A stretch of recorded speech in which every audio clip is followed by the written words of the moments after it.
Iowa still owns Nebraska. And this time, it wasn't Nebraska just handing the game to Iowa like they normally do. It's nice that Iowa just took this and rammed it right down Nebraska's throats. A blowout victory in Lincoln. That is 7 in a row in Lincoln, Nebraska. The longest winning streak any team has had in Lincoln in the last 50 plus years. AD, it's another Black Friday where the Hawkeyes reign supreme. Death, taxes, and Iowa beating Nebraska at football, man. The things you can count on in life. This is just a story of two programs, and Nebraska's certainly a better team than they were under Scott Frost, and there's some momentum, I guess, within the program, but there are things that money can't buy, Chris, and one of those things is culture, and Iowa has it, and Nebraska's searching for it and has been for well over a decade, and that's why your Iowa Hawkeyes are once again victors in Lincoln, once again keeping the Heroes Trophy, and once again going into bowl season with a win.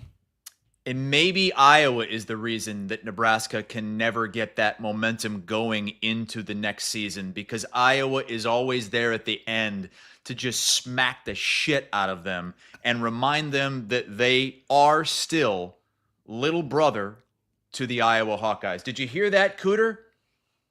You are still our little brother and our little bitch. Little bitch. You know, it was funny. They showed Little Red and Herky on the sideline, and my wife looked up and she goes, "Is that really Nebraska's mascot?" And I said, "Yeah." She goes, "It's just a redneck hillbilly." And I said, "Yeah, they're the Cornhuskers." And she said, "Oh, so Cooter Ray wasn't just something Hassel completely invented. No. That's Nebraska." I said, "Oh yeah, yes. Cooter Ray is an amalgamation of Nebraska people. That is not a full-on invention." Cooter is based on reality. Yes. A lot of starter jackets left halfway through the fourth quarter there, Chris. That was great. The first shot we see on the CBS broadcast is a Nebraska fan in a 1995 starter jacket. What a win. Black and gold Friday, baby. The Hawkeyes blow out Nebraska again. 10th win in the last 11 years. It is instant Iowa. With Chris Hassel and Andrew Downs, we are going to celebrate the beatdown next. As a student athlete, life can be pretty demanding. Fortunately, I can always count on Fareway to help me refuel and bounce back. It's why this is right where I want to be. Fareway, your home court advantage.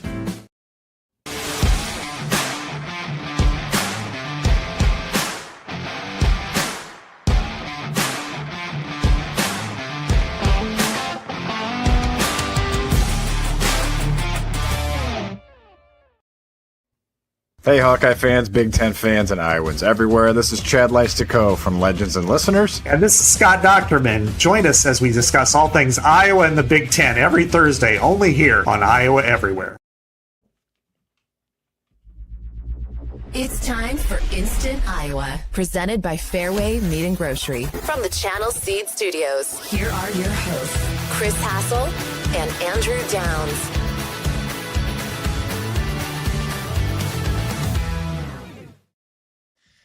Your Iowa Hawkeyes bludgeoned their Nebraska Cornhuskers 40-16 for Iowa's 7th straight win in Lincoln. This is Instant Iowa. Chris Hassel and Andrew Downs. We are presented by Fareway Meat and Grocery here in the Channel Seed Studios. 40-16. Iowa runs away after falling behind early, searching for answers to try to stop Nebraska's run game. Yeah.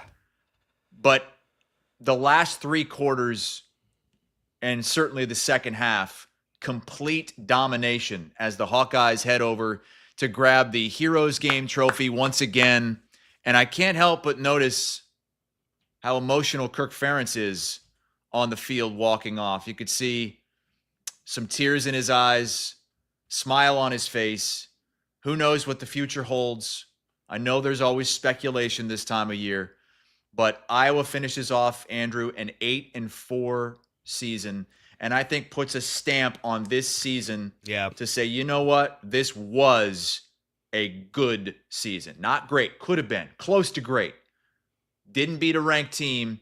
Still beat Nebraska's ass. Still beat Wisconsin's ass. Still beat Minnesota's ass. The Big Ten rivals, Iowa took care of.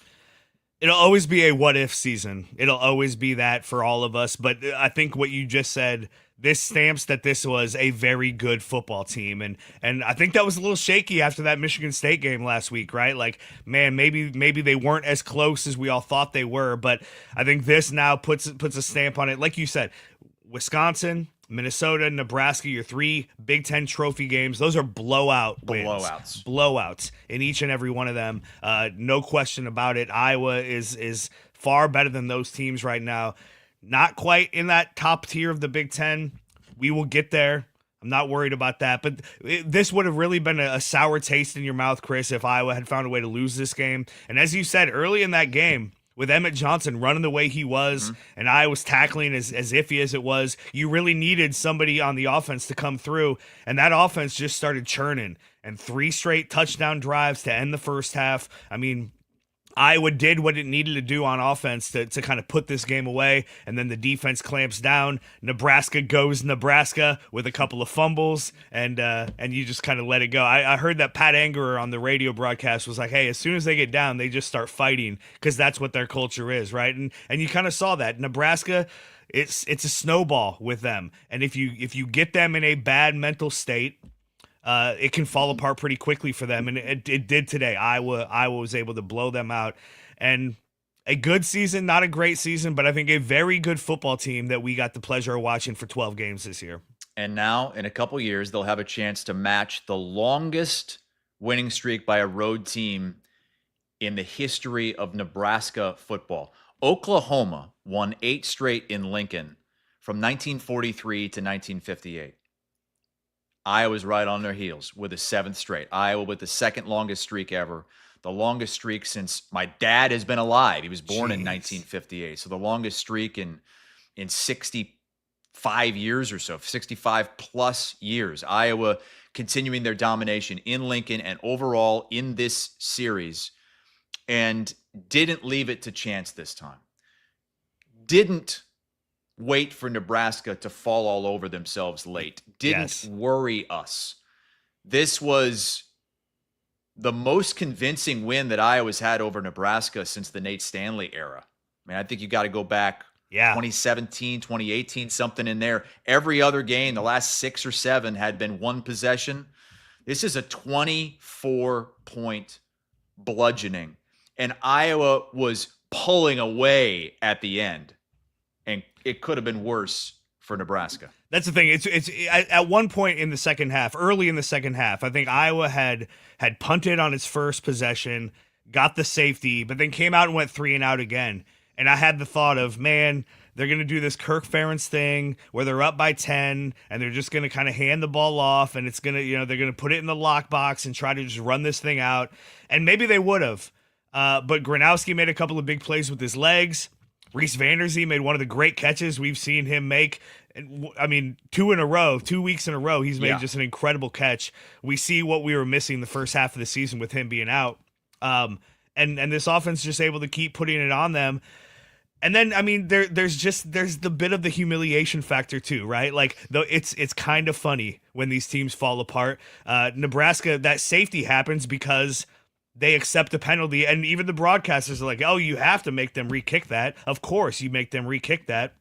Well, Iowa re-kicks it. But Nebraska fans are going to say, that should have been targeting. If that targeting's called, well, we'd win the game. Oh, they will get that. Break. Yeah, they will have their little things, right? But up until then, I mean, I thought the officiating was pretty heavily on the side of Nebraska for the first half of the game. But then the way Nebraska fumbles at the goal line when they're trying to get in and at least make it a more respectable score. I didn't think they got the 4th down when they did I didn't either. It was really close. It was. And so, yeah, it's just these are not 2 evenly matched teams. This was one good team beating up on a bad team and a quarterback in Latif who had a rough day. And I think he got shaken up early. You could tell at least mentally he was shaken up pretty early. I don't know why they started throwing the ball. I mean, I get late when you're down by 3 scores, you have to do something. You can't just hand the ball off and expect to come back and win. But man, they got away from Emmett Johnson way too early in this game and started trying to throw the ball. They were having no luck. Iowa secondary made some really nice plays. But Latif was off all day, and I don't know what they were thinking if they thought he could lead Nebraska to stay with Iowa in this game. Yeah, Ross Tucker, the color man for the game, the color commentator, one of the first things he said was that Matt Rule told them, quote, "We have to kill them with relentless completions." You know how many completions TJ Latif had in this game? 9. He was 9 for 24, 69 yards. That's it. Nebraska had 69 passing yards.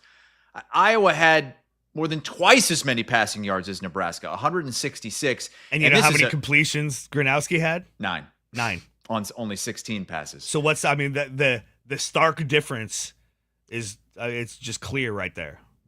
And if you're Nebraska, I mean, you got to be really worried about the future now, because this isn't just we didn't have Dylan Raiola, he was hurt. No, I mean, it sounds like you're not going to have him at all. So, where do you go from here? Where do you go next year? This was the game that they needed to win to get any kind of momentum going into the offseason. And that's why I felt like Iowa had to keep this team down. I mean, you're fighting for your life. You've got the guy's head under the water. You do not let that head come out from underneath the water. You keep that thing down and you continue to just drown this Nebraska program. Well, hey, I'm gonna drown something right now. We're 12 minutes in. My mouth is getting dry. Woo! A little Big Grove Victory beers, baby. I'm going with the official beer of the Iowa Hawkeyes, Easy Eddie. Oh God, I wish I had an Easy great Eddie choice right now. from Big Grove. Love them. Gonna have a few of these. It's the first 11 a.m. kick we got all season. So, I'm used to cracking this beer at, 10 p.m. or at best, 6 p.m. Hey, I like a little afternoon 2:30 beer. This is fantastic. Oh, the 11 a.m. kick. The first one didn't turn out too good at Iowa State, but this one was good. Oh, that's right. I forgot that was 11 a.m. also. Big Grove Victory beers brought to you by Big Grove Brewing, Iowa City, Cedar Rapids, Solon, and Des Moines. They've got the sound up for all the Hawkeye games, football, men's basketball, women's basketball, official watch party for all Hawkeye sports, and they have great food as well. So you want to go there, you want to spend a few hours there. You don't need to worry about eating before or after. You eat there, and you have a lot to choose from at Big Grove, and a lot of different locations to choose from as well. I got to get me some more of those. I'm coming back for over Christmas, so I'll get some Easy Eddies back in the system. Yeah, get to your Big Grove Tuesday night for that Iowa Michigan State men's basketball game, the Big Ten opener. That'll be fun. I bet it's fun in Big Grove, Big Groves all over the state right now. I bet they're having fun with this one. A fun day, just unlike last week where you had to just fight and claw your way back. I really felt confident about this game. Yeah. The whole way after Iowa responded from that initial Nebraska onslaught, that 70-yard run, which I heard on the broadcast at halftime, it was the longest run Iowa had given up in 10 years. That set up the first touchdown for Nebraska. I told my friends to immediately jump on Iowa because you could get them on the money line for about even money to win the game. I was that confident that Iowa was going to come back and win, and then they took that lead. And Nebraska kind of hung around, couple field goals. You know what was really big in this game, looking back on it? Mm-hmm. One of the bigger moments of this game, Iowa makes a critical mistake on the kickoff return. Just a dumb, like a seventh grade football play. Nobody understood that it was a live ball. Weegan didn't run up on it, and the up man wasn't in position to make that catch. And Weegan knows well enough that there's a reason footballs bounce weird. They're oblong shaped balls. You can't assume a ball is going to bounce a certain way. He knows that. He's better than that. And he had a chance to go up and catch that. That was weird. That was in a 10-10 game. Yeah. Late in the first quarter. When you couldn't stop their running back at all, right? And they've got a short field. Yes. And what the defense steps up. Like, the defense wasn't great until the second half. Defense really stepped up on that drive, kept Nebraska to a 29-yard field goal that made it 13-10. And what does Iowa do right after that? Just a beautiful 10-play, 75-yard drive that really jump-started this offense. I think it was the first of 3 straight touchdown drives for Iowa in this game, maybe even 4 straight touchdowns. I know 3 for sure, but then they were able to kind of get control of this game and then take it over in the second half. But that could have been bad. Like, those are the kind of plays that can completely turn a win into a loss. Well, and in this series, those are the kind of plays that historically have been made by the winning team. And usually that's Iowa, because Iowa's special teams has been better than Nebraska's for a solid decade. But Nebraska's special teams is better, and they are taking pride in that, and they hired a coach for it, right? And you could tell when they made that play, that was something. I'm not going to say they intentionally knew that, this and that and this, but they made a big play on special teams. And historically in this rivalry, the team that makes that play wins that game. And so, they felt really good there. And you're exactly right.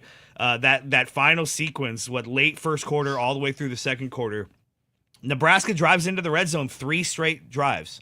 Now, the one, they only had to get 6 yards to get there, but they got into the red zone 3 straight times and were held to field goals on each of those drives, as well as Emmett Johnson was running, as gashed as it felt like Iowa had been, as bad as the tackling was at times. It was bend but don't break, and then that was complemented by the offense going and scoring 3 straight touchdown drives. And so you're trading touchdowns for field goals at that point, and that's a winning formula, as obvious as that seems.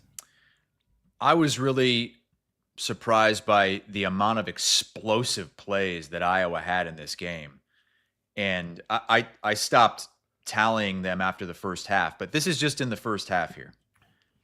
Caden Weegan, 51-yard kickoff return when Nebraska was up 7-0. Like, what are you doing? And because the way Nebraska scored on that 70-yard run, or got to the one inch line and then scored, Iowa needed a response quickly. You couldn't come out and have a 3-and-out. And for Weegan to be able to turn it that quickly, right? The next play, not even let the offense come out. You put them in that kind of position, even though it only resulted in a field goal.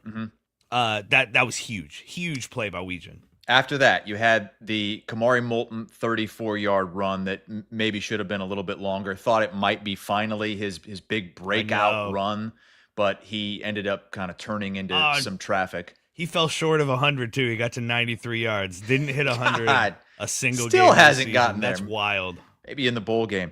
You had the Mark Gronowski 29-yard run on just a brilliant play call. It was 3rd down and 6 in Nebraska territory, and Tim Lester dials up one of his great play calls. He had several perfect play calls, including the next explosive play. Yes. The Vanami 35-yard touchdown reception against the blitz. So it was safety, man-to-man coverage, and they totally got burned.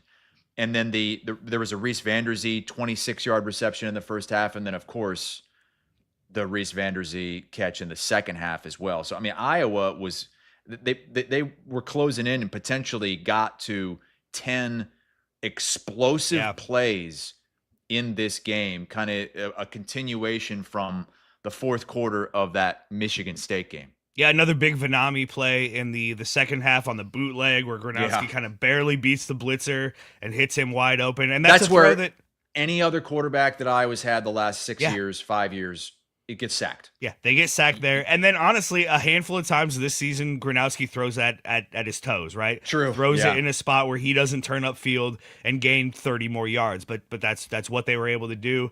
The Vanami play in the first half that you just referenced, that play design by Tim Lester, which is almost like a screen, right, where the defenders get caught up in each other, just beautiful. tight end U is back, baby. Like, I mean, for how long of a drought there was post the Addison Estrenga injury, in the third game maybe, he went down for the season, and really there were like 6 games where the tight ends were not a factor at all, and really probably could have helped Iowa quite a bit. And you didn't know where it was going to come from. Hayden Large is a good blocker, but he's probably not that kind of a receiving tight end. What we've seen out of DJ Vanami, however you say his name, we'll all learn by the start of next season. What we've seen out of him these last couple of games, these last several games, I think I named him my player of the game a few games ago, has just been awesome to see. And that's such a big part of this offense. If you can have a tight end who can make that kind of a play, Iowa's offense becomes much more difficult to stop. 3 catches, 91 yards, and a touchdown. 65 yards after the catch. And that's kind of been the theme from him this season. They've been able to have him sneak out into open field, and he has shown the ability to not only run, but break tackles as well and be elusive as he was on that touchdown play. Iowa smokes Nebraska 40-16 to finish the season 8-4. Instant Iowa presented by Fareway Meat and Grocery. I'm sure Fareway is having to restock on this Black Friday after the big run for Thanksgiving.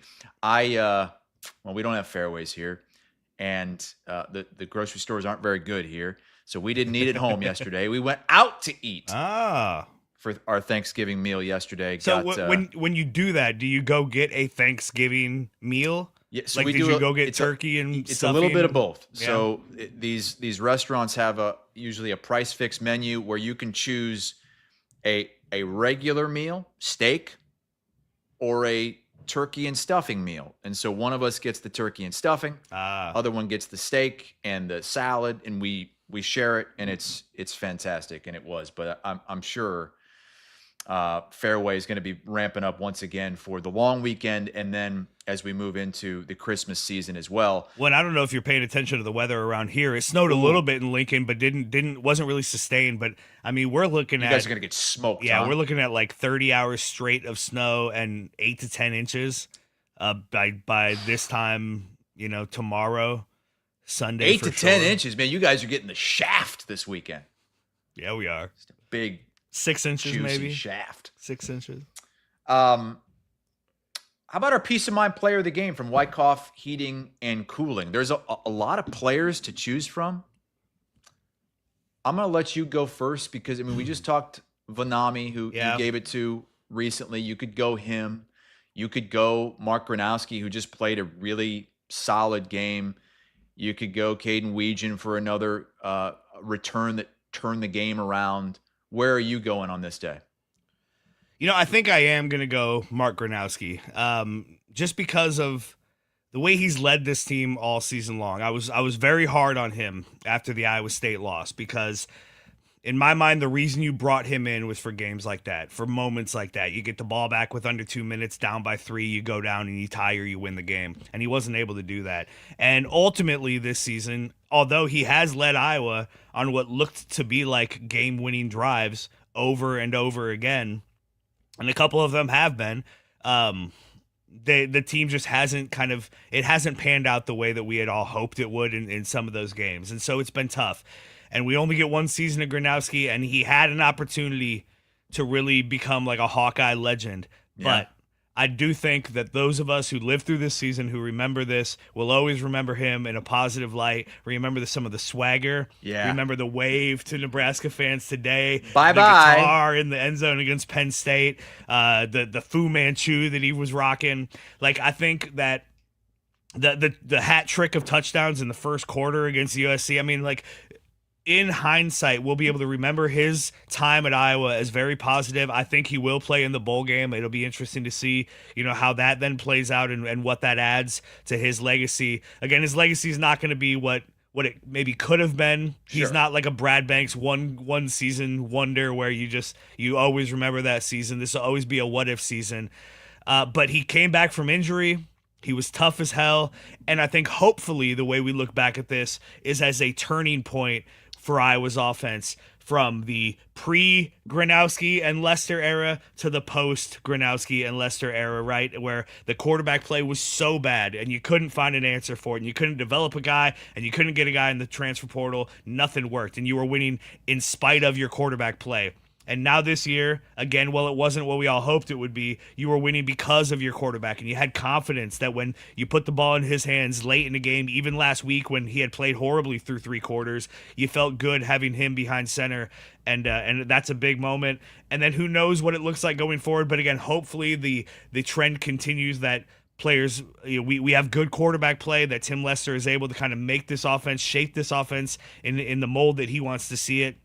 And again, this will be kind of a turning point for Iowa under Kirk Ferentz, where, hey, the final stage of the Kirk Ferentz era was good offense, good quarterback play, and this season was that turning point. So I'm going to give it to Mark Gronowski for today's performance, which again, 9 of 16, 166 yards, a touchdown through the air, also ran 13 times for 64 yards and 2 touchdowns on the ground. For today's performance, but also for the season-long performance, a hat tip and a Wyckoff player of the game to Mark Gronowski. And how about his toughness? I remember early in the year, a few times against, I might have been UMass, might have been Albany. Like, God, I can't keep running him like this. He's going to get hurt. He's going to get too banged up to be able to play. And yes, he did have to leave the Indiana game, and I think that cost Iowa the game. But for the most part, the guy just cannot be taken out. And we saw that in this game with Iowa was up, I think, 6 points at the time, or was it 8 points? I think it was 8 points at the time, and he falls on his non-throwing shoulder, and it looked like it was dislocated, like he was dragging it. And his face, like he was like the pain, you could see it in his eyes. He didn't even come out of the game. No. In fact, the very next play, he throws inside the 10-yard line for a 1st and goal. He's a gamer. Yes. For my peace of mind player of the game, I'm going way off the board here. Okay. This is a guy who I didn't even know going into the game. Rashad Godfrey Jr. Had 5 tackles all season going into this game. But because of the injury to Cohen Intringer and everything being shifted around, he gets out there on the field, sees his most action, and completely takes advantage of it and jumps off the screen on a couple of different plays. The first one was that 4th and 1 that Nebraska ran with their old quarterback, Harburg, who turned into a tight end. He's like 260 pounds now. And it's like a naked boot, and it's just this tight end, this behemoth of a man, and little old Rashad Godfrey out there on the corner. And Godfrey he's listed at 195. I don't know that he's that. And Godfrey completely stonewalls him right at the 1st down marker. They gave him the 1st down. But I thought it was the most impressive tackle that you could possibly make as a cornerback going up against a large tight end in space like that. Godfrey is a redshirt freshman, okay, who's barely seen any action. And then they try to run the same thing down at the goal line. Yeah. And it's Harburg coming around the corner, full head of steam. And who is it that strips him of the football at the 1 but Godfrey? And Iowa recovers in the end zone to completely put this game away. And it wasn't just those 2 plays. He led all Iowa tacklers with 9 tackles, 6 of them solo, to go along with that forced fumble and the big hit on 4th and short. Wow. What a performance by Godfrey, and that gives you a lot of hope for him in the future. Geez. So Wyckoff Heating and Cooling bringing us our peace of mind players of the game. For all your heating and cooling needs, contact the local team at Wyckoff Heating and Cooling. They are family owned. They've been family owned and operated for over 70 years now. Whether it's a new furnace or conducting AC services, they are reliable, they are honest, and they are affordable as well. And boy, you don't want anything going wrong this time of year with the big storm coming in. Check them out at Wyckoff Heating and Cooling. All right, Hawkeyes win it 40-16, and Iowa kind of puts a small cherry on top of a season that could have been a great season, but it also 7 days ago exactly. I mean, we're thinking, boy, this could really go off the rails. I mean, you lose to Michigan State at home as a 17-point favorite, and then you've got to go play Nebraska. This season is going to be looked at as a complete disaster. And Iowa pulls that one out of the fire and then totally dominates Nebraska on their home field and just once again shows them how far they have to go just to catch Iowa in this conference. And I think that's the biggest probably takeaway for us here in Iowa. It's the relief, right? That, okay, again, this was a good team, a good season. You go to a good bowl game. You feel pretty good about where you are headed, where the momentum is going. For Nebraska, though, this was a needed victory for Matt Rule and that program to show that there was tangible improvement, that it's not just all talk, that it's not just close, right? Like that they maybe didn't take a huge step, didn't beat a ranked team, didn't get into playoff contention, right? Didn't do any of the big things, but at the very least, hey, we could still beat Iowa. Mm-hmm. And I know they had a backup quarterback and but the fact that they lost again and lost convincingly in this way to Iowa, much like the Wisconsin. I mean, Wisconsin had put so much weight on that game with Iowa, and then they go out and don't even show up. You just get your ass kicked. Nebraska's kind of that same way. They use Iowa as a measuring stick, and if you can't beat Iowa, you're not going to compete for the bigger things. And as frustrating as that is for us as Hawkeye fans, as we sit right in between the elite and the middle tier of the Big Ten, the bottom line is we are that line, and you have to get above us to do anything really special, and Nebraska just hasn't been able to do it. This is going to be a long few weeks for Matt Rule going into whatever bowl they go to. It's going to be a long offseason because, as we know, these bowls don't really mean a whole lot. They can flavor how you feel for a few weeks into the offseason, but ultimately Nebraska fans are going to look back at this season and look at this final score of 40-16 at home against Iowa again, and it's going to feel anything but successful. You're going to feel disappointed. Now you have questions at quarterback. You just gave Matt Rule an extension to try to keep him from Penn State, and it's like you have to start weighing, what was the famous AD phrase? We have to judge where Iowa is as a program. Well, you haven't reached Iowa's level as a program in now over a decade. It's getting to the point where this doesn't feel like a real rivalry because it's so lopsided. Yeah, because a rivalry has to have some back and forth, and this just hasn't had any for a long time. That's 10 out of the last 11 that Iowa has won, and now you have a handful of these blowouts. Like the last 6 or 7 games were tight. Yeah. And Iowa usually won them. But this goes right up there with that game from, I don't know what year that was, 16, 17, where they just obliterated Nebraska at Nebraska. And this is a game, our friends at Ackerman Plumbing are smiling, because this is a game that there is no way Nebraska is going to be able to flush this.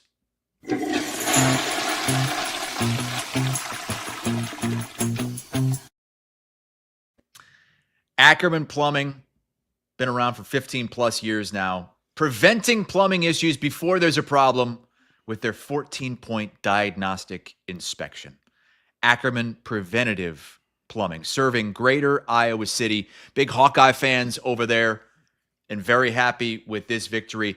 You can't flush this if you're Nebraska because, as you just said, Iowa is the measuring stick for that program. Yes. It's not Ohio State.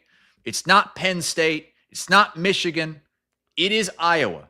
And you aren't even close. In fact, this year, it went the other way. Yeah, Iowa took a step toward the bigger powers, showing that they are a play away from beating Oregon and from beating USC and from beating Indiana. Nebraska's not close. That's where I'm going with this flush it too. The fact that Iowa is closer, because the national narrative, for what there is a national narrative coming out of this game and about Iowa and about Kirk Ferentz, is going to be the 8-4 Hawkeyes, right? The 8-win Kirk Ferentz. Yeah. This is what they do. It's the same as it ever was. But see, not every 8-4 season is the same. And this is why you have to flush that talk. This is why you have to flush, because it's going to happen. You got to flush it from one ear right out the other. Don't engage in it. This is not the same Iowa team. This is not the same program. They are not the same as they were the last 5 years. The outcomes ultimately are the same. You are what your record is. That's the truth. I'm not going to make excuses for that. But we all know, having watched this team as closely as we all do this season, we saw real improvement this year. And again, while that didn't result in any of those big wins, it does give me hope for the future under Tim Lester, with Kirk Ferentz, with another, the next generation of Hawkeye quarterback, which is molded in the shape of Tim Lester. That those things are going to come. It isn't stagnant. It feels stagnant. The record is stagnant, or even a step back, right? Like the 8-4 Hawkeyes, 8-4, 8-win Kirk Ferentz. That is the thing. But to me, this 8-4 season was better than that 10-2 season with Deacon Hill. I Iowa agree. was a better team, and I not agree. even close. And nationally, that won't be the case, right? That's not how this team will be talked about. So you got to flush that and just let it be what it is, and understand that we saw real improvement on this team this year. The program is headed in the right direction. Things are going well. And again, we fell short in the 4 big games. We didn't fall that short, and we're close. And so you got to flush the 8-4 conversation, even within your own head. This wasn't the same as those past seasons. Things are going the right direction. KY Beatty says, if we had Nebraska's schedule, we'd be in the playoffs easily, and I'll die on that hill. I mean, Nebraska, that's the thing about them, is like they had a chance to go 8-4 too, but it was not going to be the same 8-4. No. Right? Their schedule is like an Iowa schedule was last year or the year before.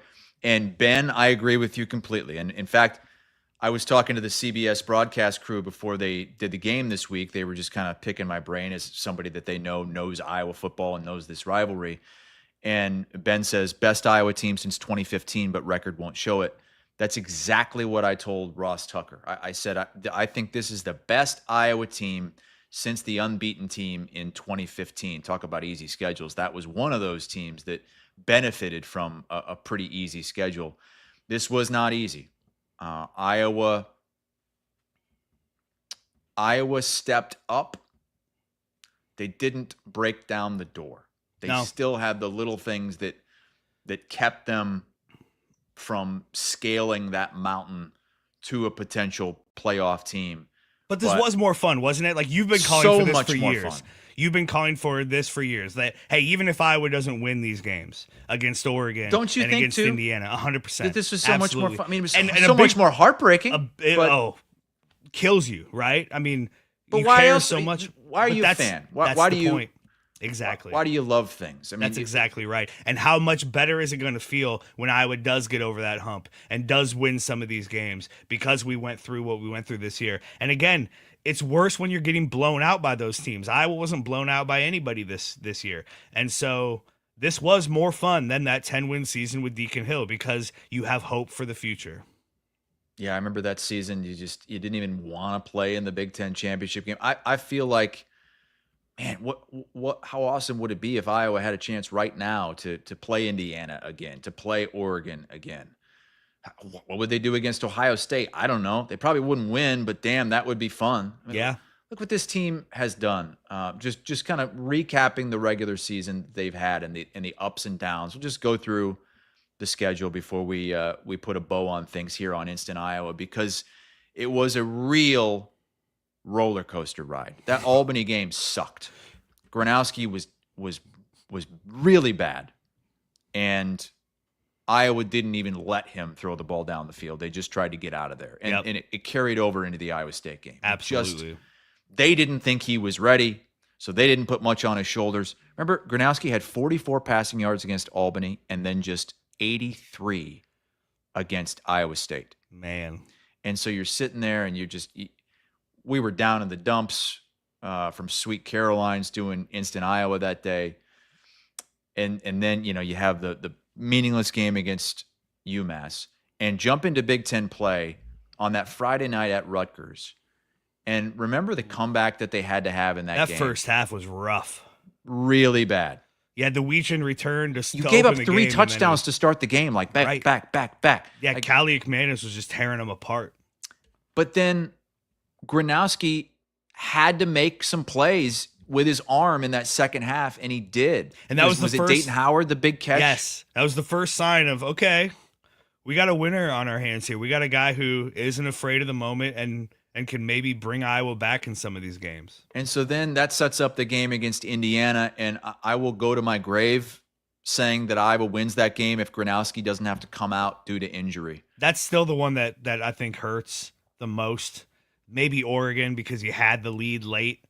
But, man, that Indiana game, especially because of what Indiana has sustained since that. At that point, it was so early in the year that we knew Indiana was good, but we were like, are they really legit? Are they really a top? And, yes, they are. That is the second, if not the first, best team in the country. And Iowa gave them everything they wanted and was really – I mean, I guess I'd have to look back, but from what I remember is the only time Indiana was really, seriously challenged this season was that game at Kinnick Stadium. And I bet if you ask them, Penn State challenged them a few weeks after that. They had to pull that one out of the fire too, but that's it. They're blowing everybody else out for the most part. And again, even though Iowa lost, it felt like the momentum was headed in the right direction after that. And you know what else you saw there, AD, was the return of Kinnick. Yeah. That place was on fire because you finally got – Indiana was 11th in the country at the time, to your point. Like, it was early in the season. We didn't know how good they would be. But that stadium was on fire and was worth several points in that game. So you lose that. You go into the bye week at 3-2, just heartbroken off the Indiana game. You're going to Wisconsin, and they've been gunning for you all offseason. And – not really sure what to expect there, and you just piss pound them into submission, 37-0. Just fucking piss pound them. And then you come home for that homestand, which, you're feeling, okay, you're 2-1 in the Big Ten.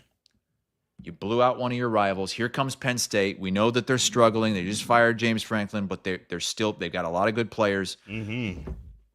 Again, they had to come back in that game too. Down double digits in the second half. Iowa did that quite often this season, where they needed to have that offense bring them back late, and they did. Penn State was up 21-10 late in the third quarter, and Iowa came back and won that game 25-24. And then in comes Minnesota, and it was another woodshed game. Oh my God, 41-3. Remember how quickly that just unraveled for the Gophers? Iowa scored and it was over in the first 10 minutes of the game. The Weechin punt return was just like, it was you're just laughing. You're sitting on your couch watching and just laughing. And then, a game so big, CBS sends me back for a game at 2:30 against Oregon, and again, you have it. You have your moment. Gronowski runs it in to take the lead in the final minutes, and at that moment, the joy of that moment, man. That's like a Devon Smith in the Big Ten championship. Like, oh my God, it's actually happening. And you're right there ready to go 5-1 in the Big Ten, 7-2 overall, and jump into the top 15 with a trip to USC. And the kid just makes an insane throw on a well-covered ball, and Oregon kicks the field goal to win that 18-16. You still have another chance. You're going to USC. What a weird game that was. Another opportunity to win. And Scoring the offense looks great. And we're feeling like it's going to happen. Finally, okay, you know what? We're not going to the playoff, but that ranked thing's going to be off our shoulders for the offseason. And the offense totally goes dormant. They don't score in the second half. And USC wins makes huge plays. It's a cap tip to them. But yeah, so again, you're down in the dumps. You're coming home for Michigan State, who had lost how many consecutive Big Ten games? They had won one of their last 11 or 12. I think that's right. Yeah, and I think that one was us last year. And Michigan State is in the driver's seat late in this game. It's 17-7 going to the fourth quarter, and Iowa has shown no signs of anything offensively. The only reason you're still within shouting distance is because of Caden Weegan. And then what happens? Again, the offense somehow wakes up and brings Iowa back from double digits down to win that game. Two of the best catches we've seen in years. Yeah. Jacob Gill and finally, Reese Vander Zee. The receivers show up, and then you see a little bit more of that today with Reese Vander Zee with a one-handed catch near the goal line in a 40-16 blowout of Nebraska. And that's the 8-4 season where Iowa finishes in the Big Ten 6-3. A 6-3 finish in the Big Ten against a tougher schedule than most teams played. Mm-hmm. And it looks like at this moment you're going to finish 6th place. 6th place in the Big Ten Conference, and this was going to kind of be the year where, well, it's now you're out of the Big Ten West now. This is where you fall to the lower half of the Big Ten. Didn't happen. Iowa outscored their Big Ten opponents this season 253 to 152. They were plus 100 in 9 Big Ten games when you had to play first place Indiana, third place Oregon, and 5th place USC. It's not bad, man. It's Pretty not good. bad. And that's why exactly the 8-4. This isn't why a it's typical nuanced, man. 8-4 It's season. very nuanced. It is. And so we can feel good going into this offseason, going into the bowl season. It'll be interesting to see who plays, who opts out, who Iowa's opponent is, where it is. But I think you can feel good about it. At Thanksgiving yesterday, one of my cousins said, hey, we've been talking about this. Gun to your head, no nuance, no if, and, or buts. It's just a yes or no. Do you want Kirk Ferentz back next year? It's a yes for me, bro. I said the same. I said, yeah. I wouldn't say that every single year of his tenure. No, and I don't know that I would have said that. Now. I don't know that I would have said that 3 weeks into this season. But because of everything we laid out earlier in the show with the improvement of this offense under Tim Lester, the momentum of this program is headed in the right direction. They're close. They didn't get there this year. They didn't kick down the door, as you said. But they're getting there. They are close. And I feel good about it. AD, and now it's basketball season. And that's, you got those courtside seats that Todd Brommelkamp told me about last week on Instant Iowa for the game against Bucknell. Have we given away all the tickets that we need to give away? I believe so. I saw some hashtag Iowa hoops in the comments. Just out there, hopeful people. We gave away a pair this morning on Hawks on Tap. I listened to you guys. That was a good show. A good little primer for the game. I like that ramping up to it was fun. An early game, a little pregame show. We're looking at adjusting Hawks on Tap for next season to kind of see what we can do. I don't know if pregame before every game is feasible on a couple of different levels, but we'll see what we do with that show. And we got a cool basketball show we're putting together. Yeah, looking college forward to basketball show that we're putting together to start a week or so from now. And it looks like it could be an awesome basketball season for state of Iowa teams. I think it was 28-0, and I think Iowa State women won today. So I think the 4 teams, Iowa State men and women, are combined 29-0 right now. Oh, jeez. And Northern Iowa, it's going to get a lot tougher for Iowa here. You go to the Breslin Center Tuesday, home against Maryland next Saturday, and then that Cy-Hawk game, which is going to be tough. But hey, this is fun, man. It's fun. Hey, a QC Hawk points out, can we give a cheers for Aaron Graves? We knew his wife was close to giving birth. We knew she was close. Apparently, she gave birth yesterday to their first child. So, cheers to Aaron Graves. Cheers. I'll drink one for you. To little Graves. A little Graves. The next generation of Hawkeye defensive linemen has been born. About My Money asks if Iowa hit the drive to 325 this season. They did. 347 total points. That does show you that 25 points a game, that's a pretty decent number. I mean, Iowa's offense looked pretty good for the most part this year. Brian Ferentz had no chance, and they didn't blow that number out of the water. They only got 20 some more points than that. That's a tough number to hit. I mean, it was those games against ranked teams where Iowa never scored more than 21 points. You had 13 against Iowa State. You had 15 against Indiana, 16 against Oregon, But your 21 defense, against USC. Your defense was so good that you'll take those games. Well, how about this? It's not bedtime after Instant Iowa. Not only that, you get the whole day ahead. Our Bears have the whole weekend ahead. Our Bears have a huge game going on right now. now. Don't say the score because my dad Okay. told me that he called taping the game, which I don't think you can do on Amazon Prime. Like, even I don't know how you DVR it or whatever. I think he paused it. Yeah, I don't know that you can. But he said, "I'm taping the game. I'm going dark. Nice. I wanna watch Instant Iowa, and then I'm gonna go back and I'm gonna start the Bears game from the very beginning." Hey, the secret is safe with me. Enjoy Okay. the game.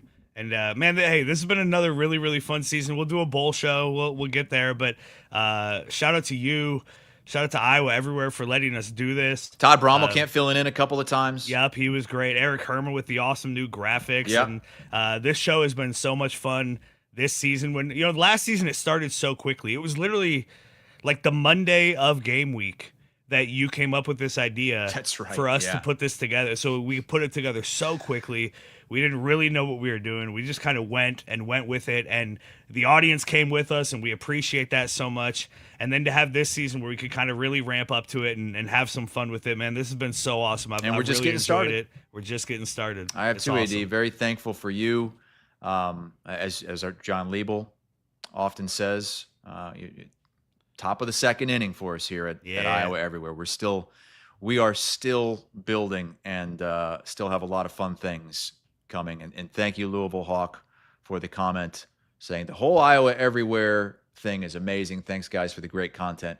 We very much appreciate that. The Cyclones will play on Saturday in their season finale as they look to match Iowa at 8-4, and then Cyclone Sunday coming up on Sunday. No Murph and Andy today, obviously, because that would have been head-to-head with the Iowa game. That sucks for me as a loyal listener, but I totally get it. It was funny. I saw somebody like, "Oh, you guys can go live on Wednesday when Iowa State's playing in basketball, but you can't go live when Iowa's playing football." That's it's like, right. well, first of all, we didn't know that Iowa State game was going to be scheduled there What until a like midnight the night disaster that before. was. There was a game against a average at best Syracuse team, and it's a basketball game. This isn't a Black Friday Iowa-Nebraska football game. These are different things. Plus, I had already done 2 shows today, so It's no longer Black Friday. It's Black and Gold Friday. baby. A black and gold beatdown of the Big Red as Iowa pounces all over Nebraska, 40-16. The 7th straight win in Lincoln, second longest streak ever for an opponent there. And it's now 10 of 11 overall.